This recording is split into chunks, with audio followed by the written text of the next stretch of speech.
Bonjour Angélique, Bonjour Julia. bienvenue dans cette cave, bienvenue dans ce lieu assez atypique. On en parlait avant de commencer. C'est, Tu m'as dit que c'était un lieu incroyable, et c'est vrai, je partage cette idée. C'est un lieu où il peut se passer beaucoup de choses, où il y a eu de la fête, il y a eu des moments plus intimes, de discussion. C'est un lieu fait de pierre. C'est peut-être aussi une matière qui te parle, on y reviendra. Euh, J'aimerais avoir donc tes impressions sur ce lieu, ce que ça t'évoque. Et puis aussi, parce qu'on parlait d'intimité, de peut-être recueillement, ou en tout cas de tranquillité, parce que c'est un lieu souterrain. Euh, En pensant à toi par rapport à ce lieu, j'ai pensé à un laboratoire, en fait, parce que tu es chercheur et que les lieux de ce type, c'est-à-dire euh, intimes ou en tout cas calmes, qui peuvent aussi paraître intimidants. Et c'est un lieu où on peut exercer une pensée, déployer un raisonnement, peut-être se retirer pour réfléchir et avoir aussi un certain rapport à la solitude dans le travail. Et donc voilà, ça m'a parlé en pensant à toi et j'aimerais avoir ta réaction sur cette idée.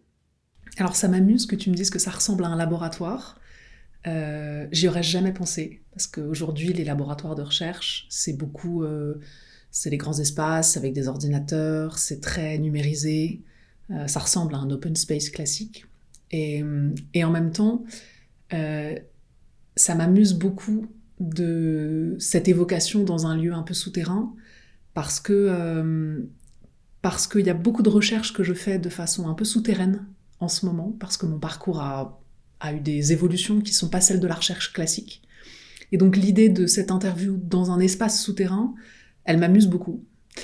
Elle m'impressionne aussi, parce que c'est rare pour un chercheur d'être, c'est même quasi inexistant, c'est pas légitime en fait, d'être interviewé sur sa personnalité, sur ses ressentis, sauf dans des cas très spécifiques ou dans des disciplines très spécifiques où c'est important pour l'analyse de recherche. En général, on te demande pas ce que tu ressens, ce que tu penses. C'est pas ça ce qu'on vient chercher chez quelqu'un qui fait de la recherche. Et donc ça a un côté un peu intimidant d'avoir cette interview-là avec toi. Moi, je viens de la géographie, donc on a une proximité avec tout ce qui est terrestre, avec les géologues. Donc effectivement, ça m'amuse un peu d'être dans cette cave de pierre.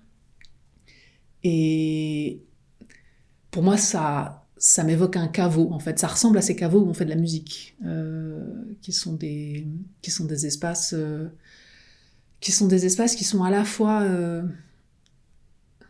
fois des espaces un peu interdits, où il s'est passé beaucoup de choses, notamment pendant les périodes de guerre, et puis qui sont aussi devenus des grands espaces de tourisme qui sont très fréquentés aujourd'hui, et qui ont perdu une partie de leur caractère interdit. Donc j'aime bien cette idée d'entre-deux, avec un lieu qui est finalement complètement multiple. C'est-à-dire que c'est exactement ce qu'on a envie d'en faire qui se manifeste là. On peut choisir l'influence, quoi. Tu parlais justement de ton activité de chercheur. Euh, à quel moment c'est arrivé dans ta vie, en fait, ce besoin de creuser, ce besoin de prendre le temps d'explorer un sujet ou une question? Euh, à quel moment c'est arrivé dans ta vie et puis dans quelle mesure c'est lié à la personne que tu es? C'est-à-dire, en tout cas, moi, l'impression que, que j'ai, c'est que tu es une personne évidemment qui réfléchit beaucoup, mais qui a une grande intériorité, qui, qui prend le temps de mesurer une situation, d'observer une personne, de peser un peu tout ce qui fait une situation, tout ce qui fait euh, un sujet, tout simplement. Et je me suis même demandé quel enfant tu avais pu être. Euh, si peut-être tu étais totalement fantasque à explorer le jardin, j'en sais rien, et à courir partout, et que la recherche est venue un peu comme un cheveu sur la soupe du jour au lendemain, ou si effectivement, et je pense que c'est peut-être plus ça, que tu avais déjà cet appétit pour les questionnements, pour le travail sur le temps long, pour la profondeur. Ah, c'est une bonne question. Je dirais que finalement, la recherche, elle est venue en faisant. C'est-à-dire que quand j'ai fait mon entretien avec mon directeur de thèse avant de commencer ma thèse, je lui ai dit que je voulais pas être chercheur après, que c'était une thèse pratique, une thèse appliquée, qui allait me permettre de trouver un métier dans ce secteur-là plus tard, mais que, bon, voilà, j'étais plus intéressée par la dimension pratique de la recherche que par sa dimension plus conceptuelle et par la publication. Et en fait, c'est venu en faisant. Donc assez tard par rapport à des gens qui savent assez vite que en fait, c'est ça ce à quoi ils se destinent. Donc c'est amusant que rétrospectivement, le regard que tu portes sur ma personnalité, ce soit un regard presque un peu déterministe, avec cette idée que en fait, c'était là depuis le début. Et je sais pas si ça prend des racines dans l'enfance. Je sais que j'étais une enfant curieuse, parce que quand je croise parfois des amis de mes parents qui m'ont connue très jeune, en général, l'image qu'on renvoie, c'est celle d'un enfant qui pose beaucoup de questions. Mais je crois si on les laisse faire, tous les enfants ont envie de poser beaucoup de questions. Donc je sais pas si c'est une caractéristique particulière. En revanche, à partir du moment où le virus est venu, là pour le coup, ça a été, et c'est impossible à abandonner. C'est un mélange entre un impératif et une forme de drogue, je dirais. La drogue de comprendre ce qui se passe, de comprendre pourquoi les choses arrivent. C'est lié à ma discipline aussi, qui est une discipline très actuelle. La géographie, elle s'intéresse à la façon dont les sociétés, les humains se déploient dans l'espace. Donc on est sur du temps quasi présent, ou en tout cas un passé très proche, ou un futur très proche. Et comme on vit dans une société qui traverse des bouleversements très très intenses, et dont on anticipe que ces bouleversements vont être très très intenses, il y a un appétit, et puis il y a un impératif de comprendre qui, une fois qu'on a mis le doigt dans l'engrenage, est très très difficile à abandonner. Est-ce que c'est pas difficile d'étudier ces bouleversements alors actuels, et en même temps d'anticiper dans une certaine mesure, tu parlais de futurs proches, mais ce que ça peut devenir, ce que très certainement ça va devenir, et en même temps d'être dans le présent du travail. C'est-à-dire que la difficulté de jouer entre ces temporalités qui sont qui se croisent, qui se nourrissent, j'imagine, mais pour toi, comment tu le vis au quotidien, en fait? Ben, ça pose deux questions. Ça pose la question du psychologique, notamment quand tu travailles. Moi, mon cœur de recherche, c'est les transitions écologiques et tout ce qui est la gestion de la crise climatique, donc par les sociétés, notamment sur un plan territorial. Et donc ça pose une question psychologique de savoir comment est-ce que ton objet de recherche t'affecte. Est-ce que tu vas ressentir de l'anxiété écologique, par exemple ? Est-ce que ça va te déprimer de travailler sur la gestion de crises environnementales ? Et c'est vrai que c'est une question qui se pose pour l'immense majorité des jeunes chercheurs qui travaillent, et des moins jeunes aussi, mais ceux qui sont arrivés dans ce métier-là avec cette espèce de poids de ce qu'on appelle la crise climatique ou la crise écologique. C'est une question qui se pose, à laquelle on apporte tous des réponses un peu différentes, à la fois pour continuer à travailler et aussi pour continuer à vivre en travaillant, parce que si on devient trop déprimé par son objet de recherche, en fait, on n'est plus capable à la fois d'avoir un regard objectif sur ses travaux et en même temps de les mener à bien.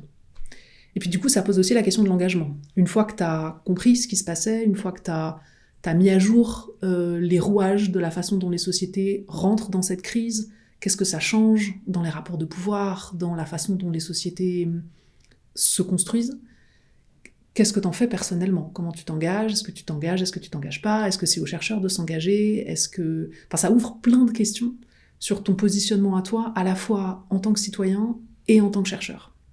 Et ça, c'est insondable comme problématique, bien sûr. Et est-ce que tu pourrais répondre à cette question de ton positionnement à toi en tant que chercheur? Moi, j'ai eu 2 réponses à ça. J'ai eu une réponse académique dans mon champ de recherche. Et cette réponse-là, c'était une réponse par le dialogue, par l'interdisciplinarité. La façon dont les disciplines se sont structurées nous a emmenés à des rapports très en silo. Les disciplines se spécialisent, les recherches deviennent de plus en plus précises, on est spécialiste d'un micro-objet dans un micro-espace. Et du coup, ça devient vachement difficile de dialoguer avec les autres disciplines, avec les résultats de recherche des autres disciplines. Tout le monde produit, il y a une production d'articles immense, donc c'est très difficile d'arriver à lire tout le monde, à savoir ce qui se fait en termes de recherche, et décloisonner ça pour arriver à avoir des regards qui sont plus globaux, qui prennent mieux en compte ce qui se passe, les effets de la recherche sur une société. Ça, c'était une première activité. Donc ça se manifeste par des réseaux de recherche, des conférences spécifiquement interdisciplinaires où tu vas dialoguer avec des gens qui font de la physique, de la psychologie, de la modélisation. T'en as une en tête, par exemple, de conférence? Ouais, je pense à la conférence Archipel, par exemple, qui a été organisée par un laboratoire de modélisation de l'université de Grenoble et par l'INRIA, et qui a voulu justement mettre tout le monde dans la même salle. Ça a duré 3 jours. Et il y avait des psychologues, il y avait des gens qui modélisaient des transitions, il y avait des gens qui faisaient de la géopolitique, il y avait des sociologues, il y avait des anthropologues. Et tous ces gens-là ont discuté pendant 3 jours, et ça sert à faire des passages, à essayer de comprendre pourquoi ta discipline se comporte d'une certaine manière, pourquoi tu travailles sur tel objet et pas tel autre, comment tes recherches peuvent devenir des objets politiques, ce qui n'est pas forcément toujours évident. Quand tu viens, par exemple, des sciences de la vie ou que tu fais de la biologie, tu te dis pas forcément que ton objet de recherche est quelque chose de très politique. T'as pas forcément été éduqué à ça. Et donc t'en rendre compte et discuter avec d'autres chercheurs pour comprendre comment ça va influer sur ta société, c'est quelque chose d'assez important. Et ça se passe en conférence, mais ça se passe aussi dans le couloir à la machine à café, le soir quand les gens prennent des verres en disant « j'ai aimé ce que t'as dit tout à l'heure, est-ce que tu peux m'en parler un peu plus ?» Il y a des doctorants ou des futurs doctorants qui viennent et qui disent « Ok, moi je voudrais travailler sur ça, mais avec une perspective qui vient d'une autre discipline. » On teste aussi des choses. Qu'est-ce qui se passe quand on travaille sur, par exemple, un projet de reconversion d'une raffinerie ? Et alors, il y a la vision très sciences sociales. Ok, on reconvertit la raffinerie, qu'est-ce que ça fait sur l'emploi ? Comment ça change qui mène la reconversion ? Est-ce que ça change les rapports de pouvoir à l'intérieur de la raffinerie ? Et puis il y a la vision très physique de la chose. Ok, est-ce que ça, si on change, c'est plus du pétrole, mais du pétrole issu de matière organique, mais qu'en fait on utilise des huiles utilisées par exemple pour la cuisine, pour produire du carburant. Qu'est-ce que ça change ? Est-ce qu'on a la même rentabilité en termes d'énergie ? D'où ça vient ? Est-ce que c'est les mêmes circuits de production ? Est-ce qu'on en a assez ? Est-ce que si tout le monde fait la même chose et que tout le monde se met à utiliser cette huile, on en aura assez pour nous ? C'est des questions qui sont très très différentes, et donc quand tu croises les regards, tu te retrouves à analyser un projet de reconversion de façon très très différente. Et ça, c'est des tests qui sont intéressants à mener. Parce que c'est des questions qui vont se poser après, notamment pour la puissance publique. Est-ce qu'il faut la reconvertir ou pas la reconvertir, cette raffinerie ? Comment ça se fait ? Qui doit le faire ? Est-ce que ça signifie qu'on la ferme ? Est-ce que ça signifie qu'on met au chômage une partie des gens qui y travaillent ? Qu'est-ce que ça veut dire pour le territoire ? Que font ces gens derrière ? Et du coup, tu ouvres tout un jeu de questions à laquelle on ne peut pas répondre d'un seul point de vue. Et donc, on est obligé de se mettre en groupe et d'avoir plusieurs regards. Et donc ça, c'est le premier point de ton positionnement par rapport à la recherche. C'est un positionnement à l'intérieur de ma discipline. Après, il y a un positionnement qui est plus personnel et qui vient aussi de la façon dont le monde de la recherche est structuré. C'est-à-dire qu'il y a chez les chercheurs une forme de sentiment d'impuissance qui existe, parce que la recherche a alerté depuis plusieurs décennies sur les questions de changement climatique, et que ça a mis beaucoup de temps à se traduire par des politiques publiques. Et que les politiques publiques aujourd'hui ne sont pas assez importantes, rapides, adaptées à ce type de défi. Et donc il y a une frustration très forte chez les chercheurs de voir quelque part le mur arriver et d'avoir l'impression de rien pouvoir faire pour l'éviter, pour le contourner, pour s'y adapter. Et là, il y a un peu deux ou trois stratégies vis-à-vis de ça. Il y a des gens qui font de la désobéissance civile, qui rentrent en résistance. Il y a beaucoup de scientifiques aujourd'hui qui sont dans des manifestations, dans des actions politiques, qui vont même jusqu'à se retrouver en garde à vue pour avoir manifesté en accord avec leurs convictions scientifiques.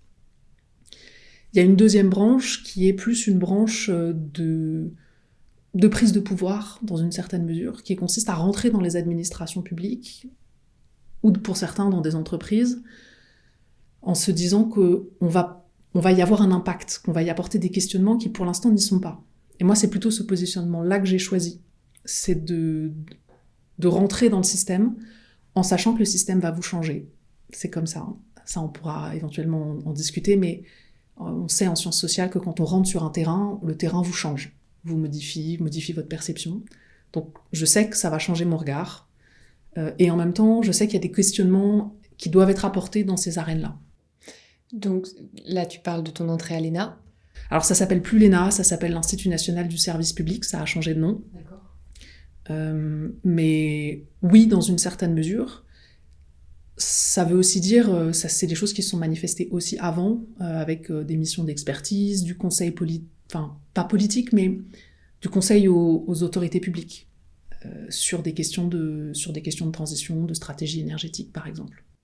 Tu parlais, juste avant qu'on continue dans cette direction,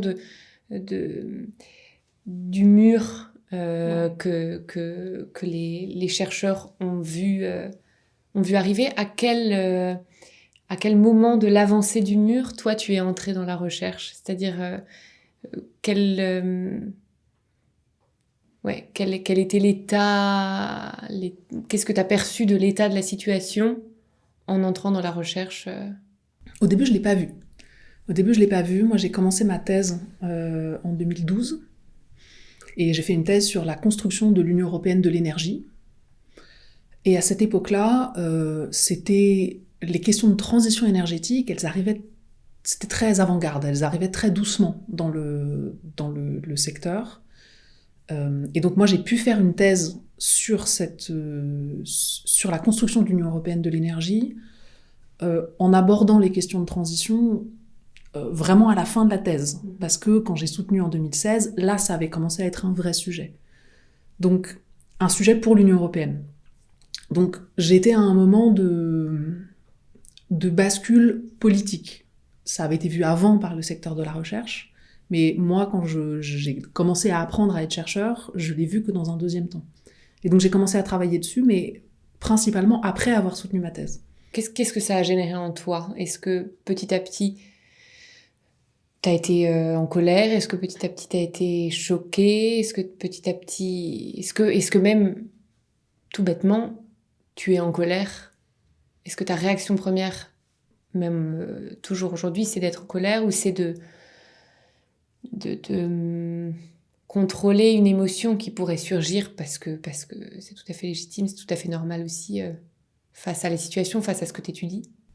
C'est hyper intéressant comme question. Je crois que non.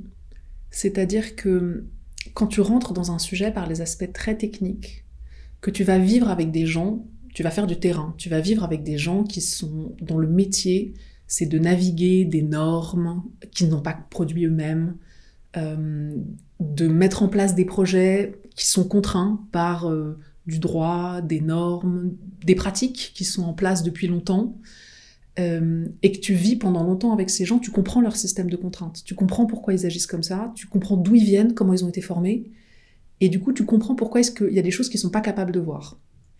Et donc à partir du moment où tu as vu ça, où tu as vécu avec ces gens, ça correspond un peu à ce que je te disais sur la contamination par le terrain.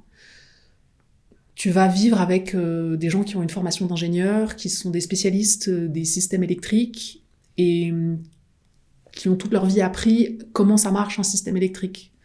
Mais à qui on n'a jamais vraiment enseigné, par exemple, comment est-ce que ça change la vie des populations, est-ce qu'il faut faire un système à l'échelle d'un État ou à l'échelle très locale, qui doit gérer le système électrique. Non, eux, ils ont appris à gérer un système électrique qui a été construit pour un État, et donc ils remettent pas forcément en cause ce qu'on leur a appris. Et quelque part, c'est compréhensible. Et donc, tu viens de ce monde-là, et après tu apprends ailleurs les dynamiques de transition, et du coup tu passes en permanence d'un monde à l'autre, et dans chaque monde, eh bien, il y a un système de compréhension, un système de contraintes. En même temps, il faut que le système électrique marche tous les jours parce que les gens l'utilisent. Et donc, tu commences à voir en fait les endroits où les interfaces sont difficiles parce que oui, il faudrait changer complètement le système et en même temps, les gens vivent. Et c'est là que ça commence à devenir vraiment intéressant. C'est ce moment où il faut que tu arrives à basculer entre ce qu'il faudrait faire pour demain et ce qu'il faut continuer à faire aujourd'hui. Et quand tu as vu ça, c'est un peu difficile de te mettre en colère parce que quelque part, tu te mets en colère contre qui ?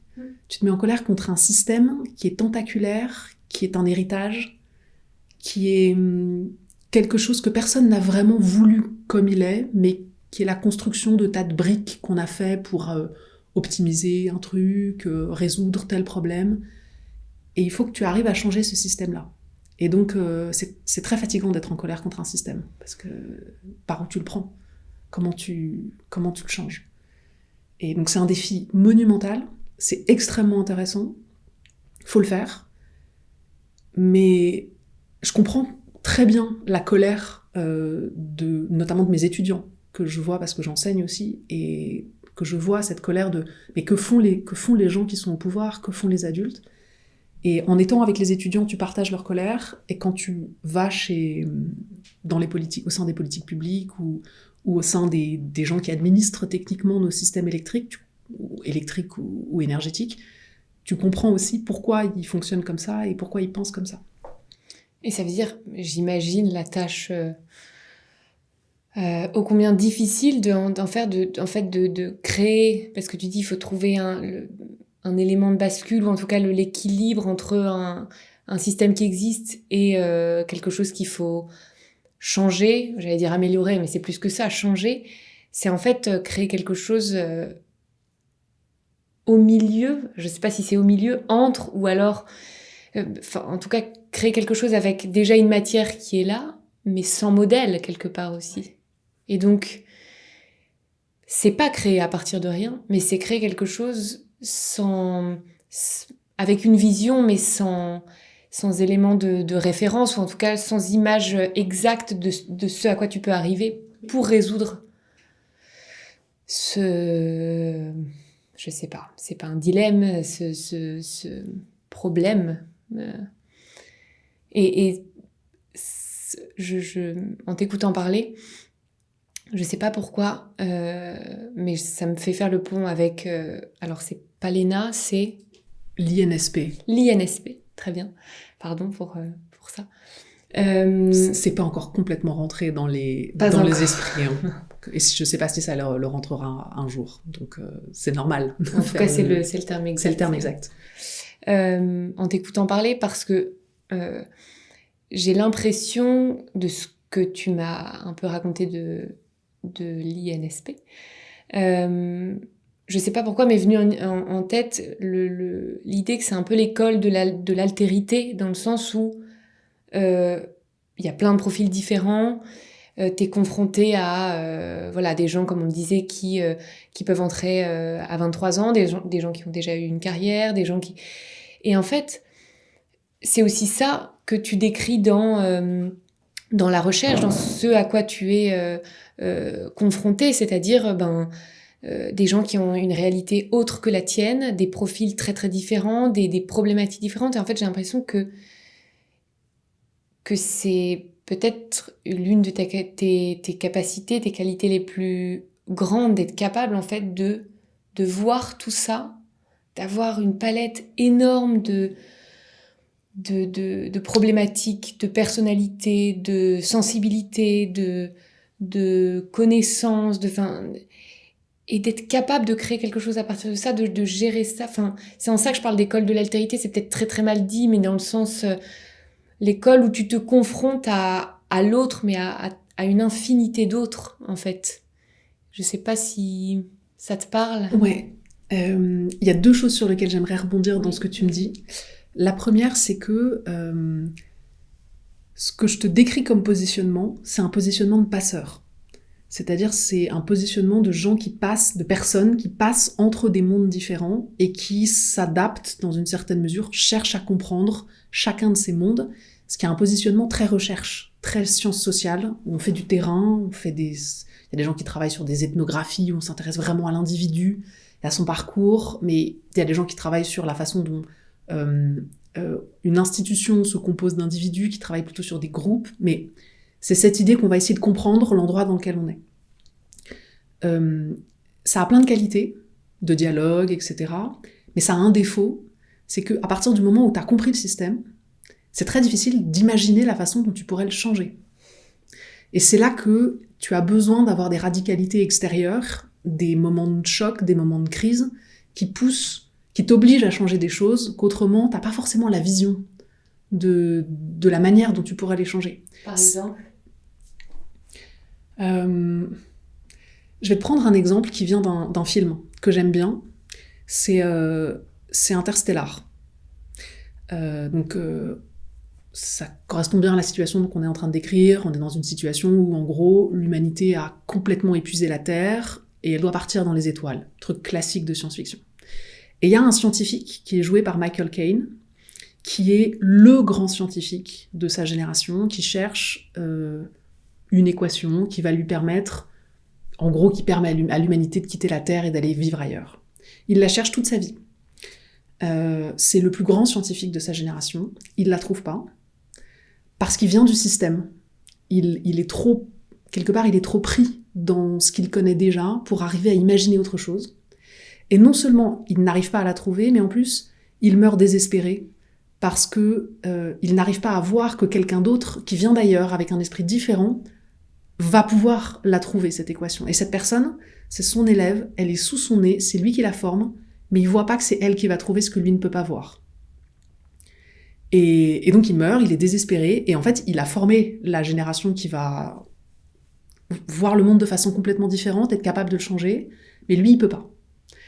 C'est un peu cette dualité-là que je te décris. C'est-à-dire que tu viens d'un monde, il t'a formé, ton esprit vient de ce monde-là, tu le comprends, t'es capable de le faire dialoguer, t'es capable de former des gens à la compréhension de ce monde, mais peut-être que c'est pas toi qui es capable d'imaginer autre chose. Et en même temps, faut pas désespérer parce que ton job, c'est peut-être de garder les portes ouvertes pour celles et ceux qui, eux, auront un esprit différent et qui seront capables de changer des choses à l'intérieur.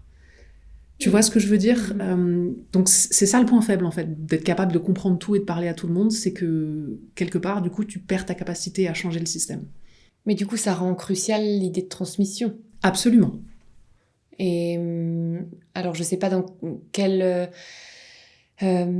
quel point ton activité, toi, de professeur, te prend du temps, enfin, quelle place elle occupe dans ta vie, si c'est une activité que tu as toujours faite. Mais j'imagine que peut-être aussi ce sont des sas de respiration, d'une part de voir alors la colère effectivement des étudiants, mais en même temps de te dire que tout ce que t'as pas la possibilité de rendre concret dans l'absolu là, tu le passes quand même sans savoir ce que ça deviendra ou comment ce sera reçu, mais ça se perd pas en fait. Non.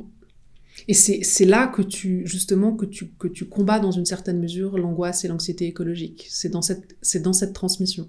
C'est-à-dire que tu fais ce que tu peux faire à ton échelle individuelle, en tout cas ce que tu estimes pouvoir faire à ton échelle individuelle dans ton métier, et en même temps tu transmets en ne sachant pas ce que ça va devenir et en acceptant que peut-être que probablement c'est pas toi qui va être capable de trouver le changement qui va opérer la bascule dans un système qui a vraiment besoin de basculer. Et le deuxième point sur lequel tu voulais réagir? C'est celui de l'école. C'est très intéressant de l'avoir à travers ton regard parce que si tu demandes à 99% des Français ce que c'est que l'INSP, ce que c'était que l'ENA, c'est tout sauf l'école de l'altérité. C'est une école de la reproduction sociale, c'est une école des élites. C'est pour ça que j'ai eu peur aussi d'en parler comme ça, mais Ouais. vas-y. Pour moi, c'est une école, dans une certaine mesure, de l'altérité parce que j'arrive en tant que chercheur à travers un concours qui est expérimental, qui est une forme de crash test pour voir ce qui se passe quand on met des docteurs dans l'administration publique. Mais cette perception-là, c'est vraiment la mienne. Et il y a finalement très peu de gens qui ont été formés à l'université. Il y a beaucoup de gens qui sont passés par Sciences Po. Et en même temps, ce que je constate dans ma classe, dans ma promotion, c'est une diversité des profils qui est très importante. Avec des gens qui ont des parcours très classiques et des gens qui ont des parcours totalement atypiques. Par exemple? Il y a des travailleurs humanitaires qui arrivent de camps de réfugiés un peu aux quatre coins du monde. Il y a des gens qui arrivent des syndicats. Il y a des gens qui ont monté des entreprises. Il y a des gens qui ont été travailleurs sociaux. Il y a des gens qui viennent d'un milieu social qui n'est pas du tout celui auquel normalement les élèves de l'INSP viennent traditionnellement. J'ai pas de recul en fait, parce que je connais mal cette école et puis parce que je la découvre. Donc j'ai pas vraiment de recul sur ce que ça pouvait être avant. Et en même temps, ce que je vois dans les profils qui m'entourent, c'est plutôt une grande diversité, aussi des positionnements politiques. Donc pour moi, c'est une école de l'altérité. Mais peut-être que l'un de mes camarades te tiendra un discours complètement différent. À quel point justement, au contact de toutes ces personnes, tu fais l'expérience de la confrontation d'idées? Je ne sais pas exactement comment c'est organisé, si vous êtes beaucoup en groupe, si vous avez l'occasion, j'imagine que oui, ou s'il faut se créer des occasions de se confronter, mais tu parlais d'idées politiques très différentes, de points de vue, d'expérience. Est-ce que c'est quelque chose qui existe beaucoup, ou vous êtes quand même chacun dans une direction C'est difficile de te répondre parce que, comme je suis qu'au début de ma formation, ces gens, je les ai croisés 3 semaines. On fera un épisode 2 alors. On peut faire un épisode 2. Mais je les ai croisés 3 semaines, et donc après on est tous partis en stage, on va y rester 1 an, un peu plus. Et donc je n'ai pas encore eu l'occasion d'avoir des débats politiques, ou tu vois, avec eux, avec elles et eux. Donc je ne sais pas bien répondre à ta question pour l'instant. Mais là, typiquement, c'est ce que tu m'expliquais, tu vas aller à Vannes et tu vas apprendre un métier que tu ne connais pas du tout, qui a priori serait pas le métier que tu voudrais toi exercer. Comment t'appréhendes cette expérience-là, et est-ce que tu as des attentes malgré la confusion peut-être qui peut être la tienne face à ces 8 mois qui se profilent? C'est intéressant comme question. C'est à la fois un métier qui m'intrigue beaucoup, parce que ma formation de géographe me donne un regard très territorial, très local sur un certain nombre de choses. Je ne sais pas si je l'ai précisé, c'est préfet. C'est préfet, les élèves vont 8 mois en préfecture pour apprendre ce que c'est que le métier de préfet. Et là, en l'occurrence, à Vannes. Là, pour moi, à Vannes. Et donc, il y a cette question de l'apprentissage d'un métier que je ne connais pas du tout, parce que, comme je te disais, moi, j'arrive du concours pour docteur, donc j'ai pas eu des années de préparation avec une connaissance fine. Il y a des gens qui ont déjà fait des stages en préfecture. Donc, c'est un métier que je connais mal. Et en même temps, qui est vraiment l'incarnation locale de l'État. Donc, de mon point de vue, c'est incroyablement intéressant à apprendre. En même temps, c'est pas pour ça que je suis rentrée. C'est-à-dire que moi, j'ai vraiment été recrutée sur un concours où la demande qui était faite par l'État, c'était on cherche des chercheurs qui viennent du monde de l'énergie, du monde de l'environnement, pour intégrer une administration qui va avoir besoin de compétences sur ces questions-là. Donc je me projette pas dans cette carrière parce que quelque part c'est pas pour ça que je suis rentrée, comme je te le disais tout à l'heure. Moi, ce qui m'intéresse, c'est vraiment d'emmener mon bagage de chercheur dans ce monde de l'administration et donc de le faire dans des espaces où il peut s'exprimer, qui sont pas forcément les espaces de l'administration préfectorale, mais peut-être peut-être que je vais découvrir autre chose. Et aussi où l'impact sera potentiellement plus concret, plus rapide, plus direct. Il y a une question d'impact aussi, effectivement. De marge de manœuvre, qu'est-ce que tu es capable de proposer comme politique publique, comment est-ce que tu peux informer dans l'administration sur les conséquences de ces décisions, l'aider à prendre en compte les impacts des politiques publiques qui sont déployées, parce que comme tu le disais tout à l'heure, on est aussi dans une situation où on expérimente des choses, parce que, et on n'en maîtrise pas forcément tous les effets pour les populations, pour les entreprises, et donc il faut qu'il y ait un retour sur l'impact de ces politiques publiques. Et ça, c'est quelque chose qui est difficile à mettre en place. Est-ce qu'il y a une certaine peur de l'expérimentation ?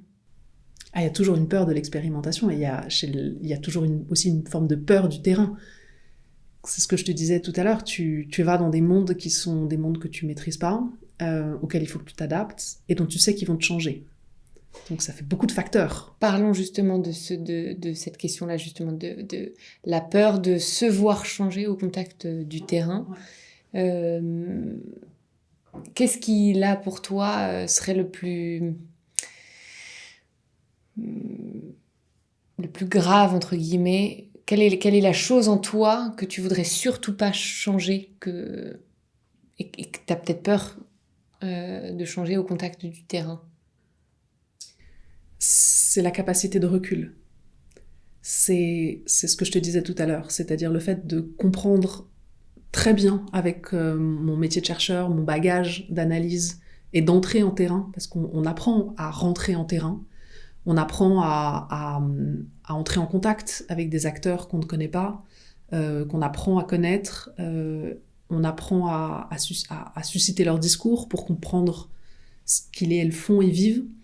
Et donc, quand on est un bon chercheur en sciences sociales et qu'on travaille sur un terrain, on a une capacité à s'adapter qui est forte pour être capable d'entrer en contact en fait avec des gens très différents, des mondes très différents, y compris des gens dont on ne partage pas les opinions, pas les idées, pas les modes de vie, et qu'on veut étudier. Donc j'ai peur de perdre ce dont je te parlais tout à l'heure, c'est-à-dire la capacité à voir comment changer les choses, en me faisant absorber par un système qui est à la fois incroyablement puissant et structuré, qui a besoin de ressources vives, de ressources humaines pour fonctionner, qui a besoin de changer, et qui en même temps qui sait qu'il a besoin de changer, et en même temps qui est aussi une machine à absorber et à former des esprits pour que les choses tournent toujours de la même façon. Et donc réussir à rentrer dans ce système-là tout en étant capable de garder un recul suffisant sur les choses pour proposer des orientations, des pistes de changement, d'un système qui doit changer, ça va être extrêmement difficile et j'ai peur de perdre cette capacité-là. Peut-être aussi par une sensibilité extrêmement développée, parce que c'est pas seulement se faire avaler par un système, mais c'est peut-être justement trop de compréhension, peut-être d'empathie. Est-ce que l'empathie peut entrer en jeu ?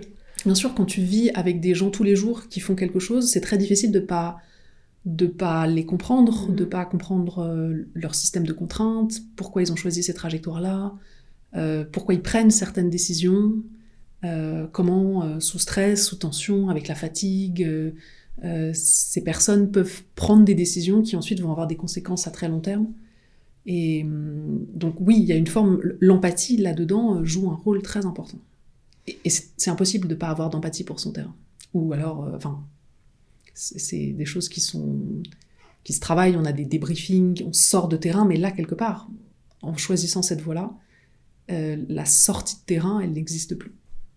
Et vous en parlez entre vous ? Est-ce que c'est aussi une question centrale de cette peur de perdre voilà, des valeurs ou pas, ou perdre, en tout cas en l'occurrence là, comme tu le dis, cette distance, cette indépendance en fait, oui, ce recul, cette longueur de vue par rapport à Bien une sûr. réalité. Bien sûr, ça se fait dans les équipes de recherche, par exemple. Ça, c'est des choses qui se travaillent. Quand on revient d'un terrain, on est débriefé. Parfois, on a des techniques, par exemple des techniques de journaux de terrain, qui permettent de comprendre, par exemple, avec le recul, qu'est-ce qui vous étonnait au début. Puis, au fur et à mesure qu'on s'adapte à la société, à l'institution, à l'objet, et qu'on en comprend tous les rouages, il y a des choses qui ne nous étonnent plus, qu'on trouve normales, mais qu'on ne trouvait pas du tout normales au début de notre terrain. Donc, en regardant cette différence du discours, de son propre discours, on est capable de se dire « Ah, là, il y a quelque chose », parce que ce qui m'étonnait au début n'est plus quelque chose que je remets en question au bout de quelques mois. Donc, mais c'est vertigineux sur aussi ce que tu peux apprendre de toi, en fait. Bien sûr, mais ça, c'est pour ça que les sciences sociales sont des savoirs situés. C'est-à-dire, on parle toujours de quelque part. Ça ne veut pas dire que tout est relatif et que tout se vaut, mais ça veut dire que quand on donne un point de vue, on le donne de sa perspective à soi. Quand on donne un point de vue, pas au sens où on donne une opinion, mais au sens où on donne un point de vue sur un objet, sur une thématique, on le donne forcément de quelque part, d'une perspective qui nous est propre. Et donc c'est important de connaître sa perspective, de savoir d'où on parle, pour être capable d'éclairer un point de vue, mais seulement de sa propre position. Et sa propre position, il faut peut-être aussi la renouveler à chaque fois. Enfin, il faut se le répéter. Il faut avoir conscience de la façon dont elle est construite. Mais c'est très... quelque part, c'est très intuitif. C'est-à-dire que, imagine, je sais pas moi, t'es un chef d'état-major, et puis t'as un aviateur, un marin, et puis un militaire, un fantassin, qui sont en train de se promener dans un espace. Et tu leur demandes, y a-t-il des ennemis ? Alors, si tu reçois oui, oui, non, tu sais pas ce que t'en fais. Si l'aviateur te dit non, je ne vois pas d'ennemis, que le marin te dit non, je ne vois pas d'ennemi, mais que le fantassin te dit oui, je vois un ennemi, chacun a parlé de son point de vue, et tu sais ce que tu vois. C'est-à-dire que l'aviateur te ment pas, le marin te ment pas, le fantassin te ment pas, et tu sais où est l'ennemi. Mais t'as besoin de savoir qui te parle, pour savoir ce que tu cherches, ce que tu vois, tu vois. Donc c'est très intuitif, c'est très simple, mais c'est difficile à mettre en œuvre, en pratique. On parlait tout à l'heure de sensibilité, enfin, pour ouvrir cette discussion, où tu disais que justement, on demande très rarement à un chercheur ce qu'il ressent, ou alors, en tout cas, on ne fait pas tellement entrer en compte, en tout cas pas en premier lieu, sa sensibilité, c'est ce qui peut le traverser, etc. Est-ce que toi, tu as un souvenir, enfin le moment peut-être où ta sensibilité est entrée le plus en compte dans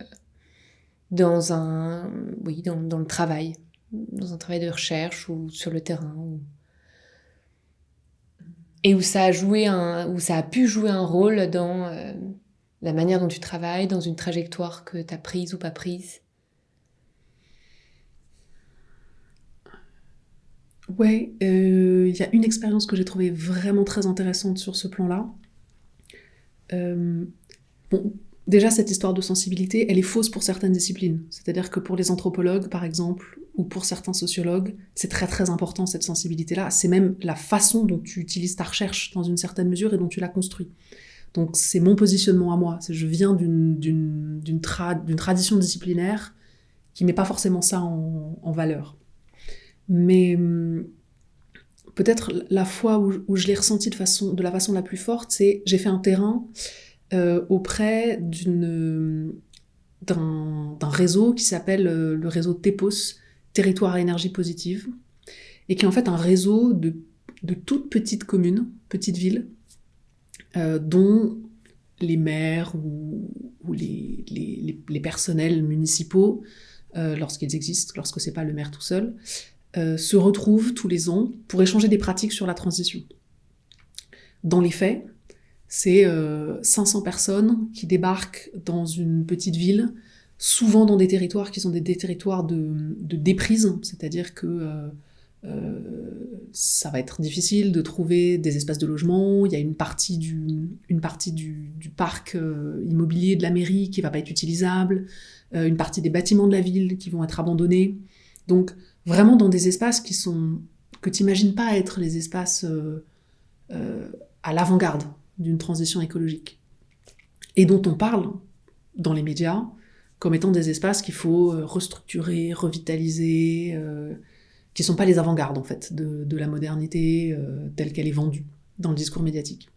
Donc j'arrive là, et je me retrouve, c'était à Clamecy, et je me retrouve dans la salle communale de la ville, avec ces 500 personnes qui viennent des 4 coins de France, qui, pour la plupart, n'ont pas du tout de formation sur les questions de transition, qui sont maires, mais parce que personne voulait être maire, ou parce que leur père était maire, ou leur grand-père était maire, et que donc ils ont repris le flambeau. Il y en a qui n'ont pas fait d'études du tout, qui sont d'anciens ouvriers, qui ont des métiers très techniques, et qui se retrouvent pour échanger les uns les autres sur comment on fait, pratiquement.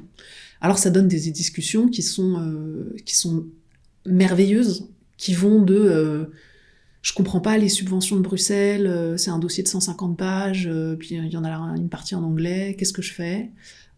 Dis donc, comment t'as eu une éolienne ? Moi, j'ai fait une petite centrale au méthane, mais ça veut dire que les agriculteurs doivent se coordonner, chacun à son jour pour aller à la pompe, pour recharger son tracteur, parce qu'on peut pas faire tout le monde en même temps. Et en fait, ils se filent des tuyaux sur comment ils ont fait, c'est quoi leur problème. Et c'était une atmosphère complètement dingue, parce que tout le monde était là avec sa bouteille de vin local et son pâté, ou son saucisson, ou ses légumes, les légumes de sa commune, en train de construire concrètement des politiques de transition qui sont jamais médiatisées, dont personne ne parle, qui sont pas du tout sous les projecteurs de la puissance publique. Et tous ces gens qui étaient pas du tout prédestinés à vivre ce moment-là se sont retrouvés dans cette salle pour en discuter. Et là, tu te rends compte à quel point tu peux mobiliser des énergies, des gens, de parcours et d'horizons totalement différents pour arriver ensemble à un même endroit, dans un même but, avec des trajectoires complètement différentes, et qui vont utiliser des mots qui sont incroyablement simples pour décrire des trucs qui autrement sont des espèces de monstres techniques. Et c'était un moment de bascule très, très important. Parce que du coup, tu discutes avec les gens, t'es hors de ton champ disciplinaire, tu dois t'adapter à leur langage, à leur vision du monde. Ils ont des problématiques très très concrètes. Et c'était vraiment une expérience de 2-3 jours un peu folle. Ça te donne envie d'être maire d'une petite commune de 2 ou 3 000 habitants pour essayer de changer des choses de façon très pratique. Et ça, c'est un point de bascule où vraiment le terrain te transforme de façon totale, et tu te retrouves complètement en empathie avec ces gens, et tu sais pas trop ce que tu peux leur apporter, mais t'es là, et tu repars avec une partie de leur vision du monde. Et ces moments-là sont incroyablement précieux dans une carrière de recherche. L'émotion, elle était aussi liée à quoi elle était liée en fait concrètement. La chose la plus forte, c'était quoi ? C'était de voir des gens en fait qui se seraient peut-être jamais rencontrés sinon, ou qui auraient jamais communiqué de cette manière-là, former une unité. Est-ce que c'était de les voir se comprendre, de les voir ensemble ? C'est quoi ? C'est le lien en fait qui est ouais, c'est le lien, le plus satisfaisant. C'est la capacité à créer, où tu te dis mais comment est-ce que cette personne a eu cette idée-là ? Donc tu vois émerger des trucs auxquels t'aurais jamais pensé. T'es dans un hors-lieu, c'est-à-dire que Clamecy est pas du tout prédestiné géographiquement à être un espace de création et d'initiative pour une transition écologique. Donc on est à contre-pied en fait de tout ce qui se fait normalement. Tout ce qu'on croit. Tout ce qu'on croit. On est à contre-pied de toutes les croyances. Avec une transition qui se fait par le bas, avec des gens qui sont pas formés pour ça, mais qui du coup prennent les choses à bras-le-corps, ont des initiatives. Et c'est un moment assez magique, un peu hors du temps et hors lieu. Et c'est fou comme expérience. Tu te verrais maire d'une petite commune ou plus grande? Est-ce que c'est une place que tu pourrais prendre? Je crois pas, parce que, à mon sens, pour être maire d'une commune, faut une vraie légitimité territoriale. Faut la connaître bien, tu vois, il faut qu'il y ait quelque part dans ton vécu qu'il y ait un ancrage territorial pour comprendre, connaître les gens. Que tu n'as pas? Bah, que j'ai, mais à Paris. Tu es née à Paris? Je suis née à Paris. Et donc, j'ai pas cette légitimité territoriale pour aller dans du coup, une petite commune ou une moyenne commune m'occuper de ces problématiques-là. Donc, je me sens pas légitime. Et l'amour pour un terrain, ça pourrait pas suffire? C'est-à-dire ne pas forcément y être né, mais le connaître parce que... je dis amour pour un terrain, mais dans le sens, est-ce qu'il faut forcément y être né ou y avoir passé beaucoup de temps? Évidemment, il faut le connaître dans sa chair, j'imagine, mais est-ce qu'il y a des conditions vraiment... Aujourd'hui, être mère, c'est très difficile, parce qu'il y a à la fois énormément de responsabilités, et en même temps, il faut un engagement personnel qui est très fort. D'ailleurs, on manque de mères, on a du mal à en recruter. J'ai tendance à considérer qu'il faut une intimité avec l'espace qui est forte, parce qu'il faut que les gens vous connaissent depuis suffisamment longtemps. Faut que les gens se sentent à l'aise pour aller voir le maire ou la mère et discuter avec lui ou elle. Et donc, il faut avoir quand même passé du temps dans un territoire donné. Donc, peut-être que dans 50 ans, j'aurais passé 30 ans ailleurs, tu vois. Mais pour l'instant, je me sens pas à cette légitimité-là. Il y a un dernier point que je voudrais aborder. C'est un des projets que tu as fait, dont tu m'as parlé autour d'un verre. Je crois que c'était en septembre, avec l'armée. En septembre dernier. Oui. Alors le projet sur le Covid était terminé en septembre dernier, donc ça doit être probablement des choses sur les questions climatiques. Oui. Où on a travaillé avec des collègues sur le discours des armées sur le changement climatique. Comment est-ce que c'est perçu par les armées, cette question du climat? Je crois que c'est bien ça. Et notamment, comment c'est perçu sur un plan générationnel. C'est-à-dire qu'il y a des officiers qui sont assez jeunes, qui sont des officiers qui sortent de leur premier temps de commandement et qui vont prendre des fonctions plus d'état-major, qui ont commencé à le vivre dans leur chair, dans leurs opérations, et qui ont commencé à le voir. Il y a des pilotes qui ont vu le désert avancer de leur cockpit. Il y a des fantassins qui ont perçu en fait aussi les effets que ça pouvait avoir sur les rapports entre populations, entre communautés. Et donc, comment ça change en fait leur regard sur leur métier, sur les crises qu'ils vont être amenés à gérer plus tard, sur le recrutement aussi. Qu'est-ce qu'on dit aux jeunes générations qu'on recrute? Et c'est ça ce qu'on a travaillé avec des collègues, pour essayer de comprendre comment est-ce que les armées, elles étaient transformées par ces questions climatiques. On a aussi regardé ce que ça donnait au sein de la population française. Ça, c'est une étude qu'on a faite pendant le Covid, où on a demandé à la population, à un panel représentatif de Français et de Françaises, on leur a posé plusieurs questions sur le rôle des armées pendant la crise. Est-ce que ça les avait rassurés? Est-ce que ça les avait inquiétés? Comment est-ce qu'ils percevaient l'intervention de l'armée? Et on en a profité pour leur poser des questions sur les catastrophes environnementales. Est-ce que pour elles et eux, les armées avaient vocation à intervenir dans des catastrophes environnementales? Et l'immense majorité des gens, on est à plus de 90%, répond oui, il faut utiliser les armées pour répondre à des catastrophes environnementales où elles ont une légitimité à intervenir sur mandat politique. Et ça, c'était très intéressant pour nous, parce que si on projette, ça veut dire qu'il faut former, ça veut dire qu'il faut des moyens spécifiques, ça veut dire qu'il faut aussi que le regard que les armées portent sur elles-mêmes change un petit peu. Et donc ça ouvre un champ de possibilités qui est très important. Et puis ça montre aussi, ça ouvre aussi une question politique. À quoi est-ce que servent les armées dans un monde qui est marqué par des crises, notamment climatiques. À quoi est-ce qu'on les utilise, avec quelle légitimité, qu'est-ce que le pouvoir politique en fait de ces forces armées. Ça se pose en France, mais ça se pose aussi ailleurs comme question. Et donc on a ouvert tous ces questionnements-là, finalement, avec ce projet de recherche, qui là, pour le coup, est pas encore terminé. Et que tu vas continuer à mener. Oui. Ça, c'est le grand défi, de continuer, parce que j'ai été recrutée en tant que chercheur par cette administration publique, mais de continuer à exercer une activité de recherche qui soit compatible avec ce métier-là.